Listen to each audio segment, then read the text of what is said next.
Welcome to the Kumar Dev education.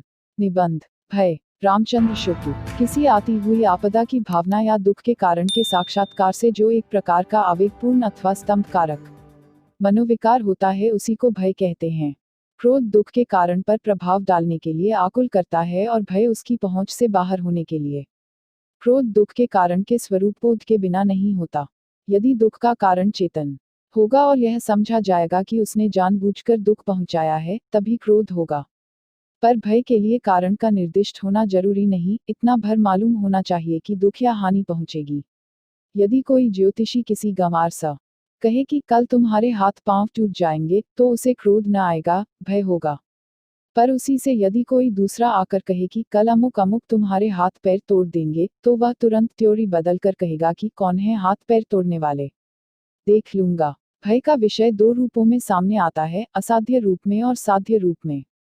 असाध्य विषय वह है जिसका किसी प्रयत्न द्वारा निवारण असंभव हो या असंभव समझ पड़े। साध्य विषय वह है जो प्रयत्न द्वारा दूर किया या रखा जा सकता हो। दो मनुष्य एक पहाड़ी नदी के किनारे बैठे या आनंद से बातचीत करते चले जा रहे थे। इतने में सामने शेर की दहाड़ सुनाई पड़ी। यदि वे दोनों उठकर भागने, छिपने या पहाड़ पर चढ़ने आदि का प्रयत्न करें तो बच सकते हैं। विषय के साध्य या असाध्य होने की धारणा परिस्थिति की विशेषता के अनुसार तो होती ही है, पर बहुत कुछ मनुष्य की प्रकृति पर भी अवलंबित रहती है। क्लेश के कारण का ज्ञान होने पर उसकी अनिवार्यता का निश्चय अपनी विवशता या अक्षमता की अनुभूति के कारण होता है।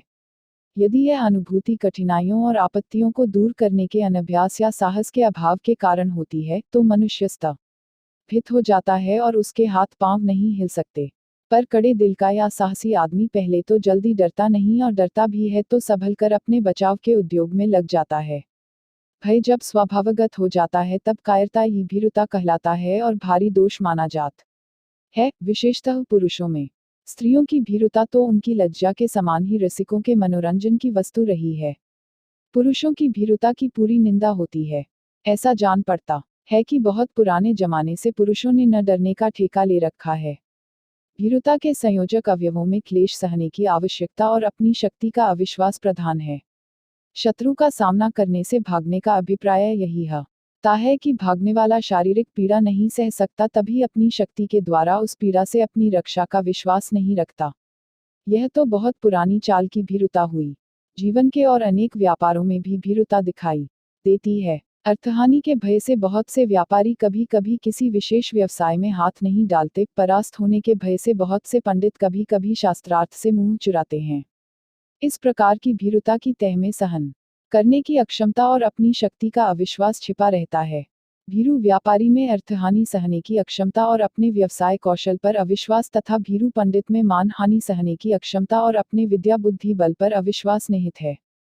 एक ही प्रकार की भीरुता ऐसी दिखाई पड़ती है जिसकी प्रशंसा होती है, वह धर्म भीरुता है, पर हम तो उसे भी कोई बड़ी प्रशंसा की बात नहीं समझते। धर्म से डरने वालों की अपेक्षा धर्म की ओर आकर्षित होने वाले हमें अधिक धन्य जान पड़ते हैं। जो किसी बुराई से यही समझकर पीछे हटते हैं कि उसके करने से अधर्म होगा, उसकी अपेक्षा वे कहीं श्रेष्ठ हैं जिन्हें बुराई अच्छी ही नहीं लगती। दुख या आपत्ति का अर्ण निश्चय न रहने पर उसकी संभावना मात्र के अनुमान से जो आवेग शून्य भय होता है, उसे आशंका कहते हैं। उसमें वैसी आकुलता नहीं होती। उसका संचार कुछ धीमा पर अधिक काल तक रहता है। घने जंगल से होकर जाता हुआ यह स्त्री चाहे रास्ते भर इस आशंका में रहे कि कहीं चीता न मिल जाए, पर वह बराबर चल सकता है। यदि उसे असली भय हो जाएगा तो वह या तो लौट जाएगा अथवा एक पैर आगे न रखेगा। दुखात्मक भावों में आशंका की वही स्थिति समझनी चाहिए जो सुखात्मक भावों में आशा की। अपने द्वारा कोई भयंकर काम किए जाने की कल्पना या भावना मात्र से भी क्षणिक स्तंभ के रूप में एक प्रकार के भय का अनुभव होता है। जैसे कोई किसी से कहे कि इस छत पर रस्से कूद जाओ, तो कूदना और न कूदना उसके हाथ में होते हुए भी यह कहेगा कि डर मालूम होता है, पर यह डर भी पूर्ण भय नहीं है। क्रोध का अभाव दुख के कारण पर डाला जाता है, इससे उस द्वारा दुख का निवारण यदि होता है तो सब दिन के लिए या बहुत दिनों के लिए। भय के द्वारा बहुत सी अवस्थाओं में यह बात नहीं सकती। ऐसे सज्ञान प्राणियों के बीच जिनमें भाव बहुत काल तक संचित रहते हैं, और ऐसे उन्नत समाज में जहां एक व्यक्ति को पहुंच और परिचय का विकास बहुत अधिक होता है, प्रायः भय का फल भय के संचार काल तक ही रहता है। जहाँ भय भूला की आफत आई। यदि कोई क्रूर मनुष्य किसी बात पर आपसे बुरा मान गया और आपको मारने दौड़ा तो उस समय भय की प्रेरणा से आप भागकर अपने को बचा लेंगे।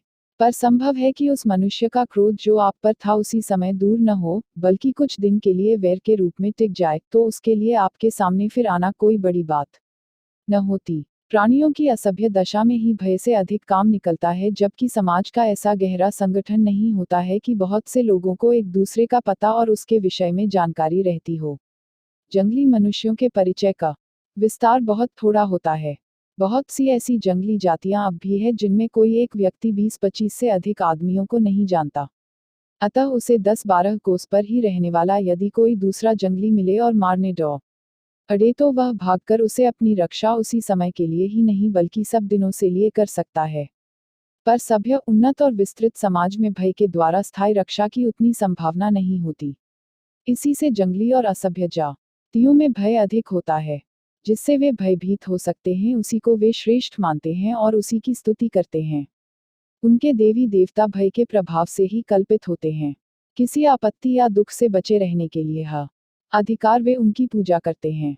अति भय और भयकारक का सम्मान असभ्यता के लक्षण हैं। अशिक्षित होने के कारण अधिकांश भारतवासी भी भय के उपासक हो गए हैं। वे जितना सम्मान एक थानेदार का करते हैं उतना किसी विद्वान का नहीं। चलने फिरने वाले बच्चों में जिनमें भाव देर तक नहीं टिकते और दुख परिहार का ज्ञान या बल नहीं होता, भय अधिक होता है। बहुत से बच्चों तो किसी अपरिचित आदमी को देखते ही घर के भीतर भागते हैं। पशुओं में भी भय अधिक पाया जाता है। अपरिचित के भय में जीवन का कोई गूढ़ रहस्य छिपा जान पड़ता है। प्रत्येक प्राणी भीतरी आंख कुछ खुलते ही अपने सामने मानो एक दुख कारण पूर्ण संसार फैला हुआ पाता है, जिसे क्रमश कुछ अपने ज्ञानबल से और कुछ बाहुबल से थोड़ा बहुत सुखमय बनाता चलता है। क्लेश और बाधा का ही सामान्य व्यतिक्रम समझता है, विरल विशेष मानता है।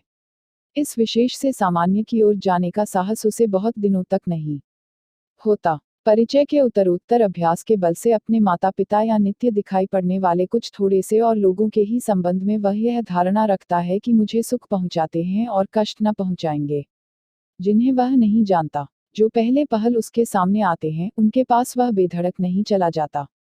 बिल्कुल अज्ञात वस्तुओं के प्रति भी वह ऐसा ही करता है। भय की इस वासना का परिहार क्रमशः होता चलता है। ज्यों ज्यों वह नाना रूपों से अभ्यस्त होता है त्यों त्यों उसकी धड़क खुलती जाती है। इस प्रकार अपने ज्ञान बल, हृदय बल और शरीर बल की वृद्धि के साथ वह दुख की छाया मानो हटाता चलता है। समस्त मनुष्य जाति की सभ्यता के विकास का ही यह क्रम रहा है।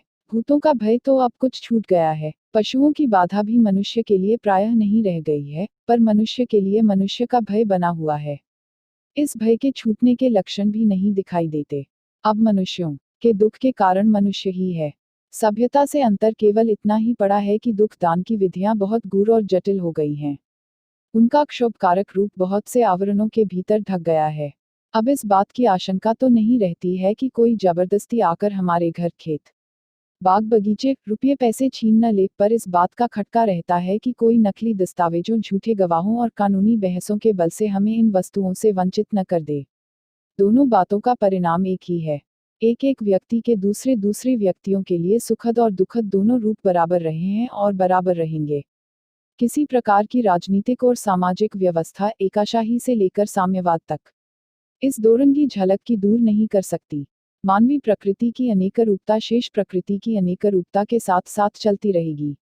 ऐसे समाज की कल्पना, ऐसी परिस्थिति का स्वप्न जिसमें सुख ही सुख, प्रेम ही प्रेम हो, या तो भी चौड़ी बात बनाने के लिए अथवा अपने को या दूसरों को फुसलाने के लिए समझा जा सकता है। ऊपर जिस व्यक्तिगत विषमता की बात कही गई है उससे समष्टि रूप में मनुष्य जाति का वैसा अमंगल नहीं है।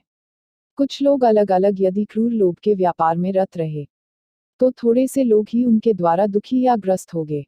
यदि उक्त व्यापार का साधन एक बड़ा दल बांधकर किया जाएगा तो उसमें अधिक सफलता होगी और उसका अनिष्ट प्रभाव बहुत दूर तक फैलेगा। संघ एक शक्ति है जिसके द्वारा शुभ और अशुभ दोनों के प्रसार की संभावना बहुत बढ़ जाती है।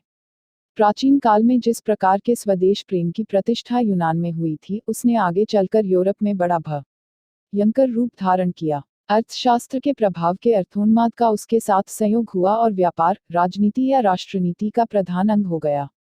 यूरोप के देश इस धुन में लगे कि व्यापार के बहाने दूसरे देशों से जहां तक धन खींचा जा सके बराबर खींचा जाता रहे। पुरानी चढ़ाइयों की लूटपाट का सिलसिला आक्रमण काल तक ही, जो बहुत दीर्घ नहीं हुआ करता था, रहता था। पर यूरोप के अर्थोन्मादियों ने ऐसी गूढ़, जटिल और स्थायी प्रणालियां प्रतिष्ठित की जिनके द्वारा भूमंडल की न जाने कितनी जनता का क्रम से रक्त चुसता चला जा रहा है, न जाने कितने देश चलते फिरते कंकालों का कारागार हो रहे हैं। जब तक यूरोप की जातियों ने समय लड़कर रक्त नहीं बहाया तब तक उनका ध्यान अपनी उस अंधनीति से अनर्थ की ओर नहीं गया। गत महायुद्ध के पीछे जगह जगह स्वदेश प्रेम के साथ साथ विश्व प्रेम उमड़ता दिखाई देने लगा।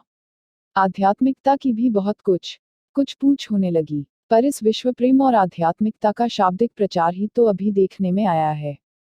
इस फैशन की लहर भारतवर्ष में आई, पर फैशन के रूप में गृहीत इस विश्व प्रेम और अध्यात्म की चर्चा का कोई स्थायी मूल्य नहीं। इसे हवा का एक झोंका समझना चाहिए। सभ्यता की वर्तमान स्थिति में एक व्यक्ति को दूसरी व्यक्ति से वैसा भय तो नहीं रहा जैसा पहले रहा करता था, पर एक जाति को दूसरी जाति से, एक देश को दूसरे देश से भय के स्थायी कारण प्रतिष्ठित हो गए हैं। सबल और सबल देशों के बीच अर्थ संघर्ष की, सबल और निर्बल देशों के बीच अर्थ शोषण की प्रक्रिया अनवरत चल रही है, एक क्षण का विराम नहीं है। इस सार्वभौम वनिवृत्ति से उतना अनर्थ कभी न होता यदि क्षात्रवृत्ति उसके लक्ष्य से अपना लक्ष्य अलग रखती। पर इस युग में दोनों का विलक्षण सहयोग हो गया है। वर्तमान अर्थोन्माद की शासन के भीतर रखने के लिए क्षात्रधर्म के उच्च और पवित्र आदर्श को लेकर क्षात्रसंघ की प्रतिष्ठा आवश्यक है। जिस प्रकार सुखी होने का प्रत्येक प्राणी को अधिकार है, उसी प्रकार मुक्तातंक होने का भी। पर कार्य क्षेत्र के चक्रव्यूह में पड़कर जिस प्रकार सुख होना प्रयत्न साध्य होता है, उसी प्रकार निर्भय रहना भी। निर्भयता के संपादन के लिए दो बातें अपेक्षित होती हैं। पहली तो यह कि दूसरों को हमसे किसी प्रकार का भय या कष्ट न हो, दूसरी यह कि दूसरे हमको कष्ट या भय पहुंचाने का साहस न करे सकें। इनमें से एक का संबंध उत्कृष्ट शील से है और दूसरी का शक्ति और पुरुषार्थ से। इस संसार में किसी को न डराने से ही डरने की संभावना दूर नहीं हो सकती। साधु से साधु प्रकृतिव लेको क्रूर लोभियों और दुर्जनों से क्लेश पहुंचता है। अतः उनके प्रयत्नों को विफल करने या भय संचार द्वारा रोकने की आवश्यकता से हम बच नहीं सकते। Like, share and subscribe. Thanks for watching.